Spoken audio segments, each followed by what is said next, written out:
प्रिय दोस्तों नमस्कार। श्वासों की डोर के जरिए हम अपने जीवन में भीतर की यात्रा को तय कर सकते हैं। भीतर उतरने के लिए हम कभी शब्दों का सहारा लेते हैं, कभी संगीत का सहारा लेते हैं, कभी वाणी का सहारा लेते हैं, कभी संवेदना का सहारा लेते हैं। ठीक उसी तरीके से प्रतिपल प्रतिक्षण भीतर की यात्रा को तय करने के लिए हम आने जाने वाली श्वासों की डोर का सहारा लेकर भीतर की यात्रा कर सकते हैं या भीतर की यात्रा तय करने का प्रयास या अभ्यास कर सकते हैं।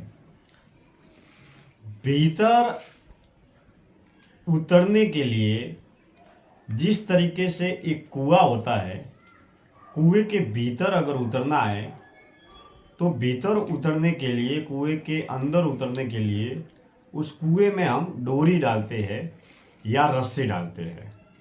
फिर उस रस्सी को कहीं से बांध लेते हैं ऊपर, फिर उस रस्सी को पकड़ पकड़ पकड़ कर धीरे धीरे उस कुएं में उस रस्सी के सहारे पूरे कुएं के अंदर तक, तह तक उतरा जा सकता है।